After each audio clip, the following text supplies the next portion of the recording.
A very common thing that a lot of parents deal with when they have a new baby is something that's called cluster feeding. Cluster feeding basically means that the baby needs to nurse or drink from a bottle very, very frequently during certain periods of time during the day. And when you have a new baby, it's very common for this to happen in the late afternoon or during the course of the evening. So this can be a very, very frustrating and difficult time for parents. You keep trying to nurse your baby or give your baby the bottle and the baby keeps breaking away and crying. You're trying to soothe your baby and it doesn't seem like there's anything you can do. You try to put your baby to sleep and it doesn't seem like there's anything you can do. Meanwhile, you don't think that your baby has colic because at other points in the day, during the morning, in the early afternoon, or even during the night, your baby feeds beautifully and then goes down to sleep. So this is a very, very frustrating thing for parents to know how to deal with. So just to start off, you know that we love schedules here at CloudMom, and I'm the queen of schedules, but guess what? You have to be a little bit flexible with your schedule. There are times when you might have an idea about how things are going to work, and you think, for example, that you fed your baby at 4 o'clock and the next feeding is going to be at 7 o'clock, but guess what? It just ain't going to work.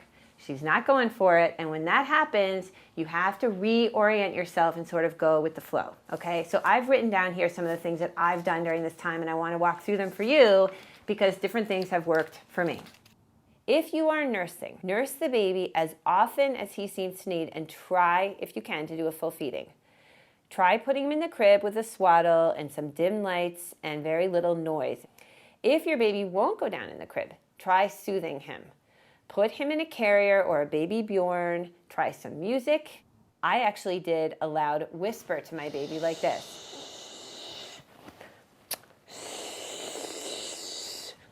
If none of these things work, you might try taking your baby outside and just having a nice walk in the park. Or if you live in the suburbs, you might think about popping your baby into the car and just going for a ride.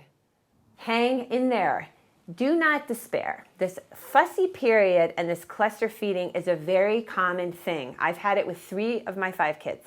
It doesn't mean that you're going to succumb to on-demand feeding if you don't want to be feeding on demand. It doesn't mean that all of a sudden you have no schedule. It doesn't mean that your life is over. It doesn't mean any of those things. All it means is that you have a very young baby who's manifesting very normal things, and you're going to kind of go with the flow. And sooner, if you keep up with having good habits and feeding regularly and putting your baby down for a nap, everything will fall back into place. Usually, this fussiness and cluster feeding can happen from about 2 weeks of age onwards for another month to 6 weeks or so.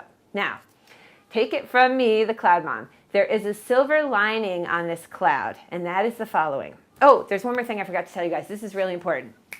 This is very important for nursing mom.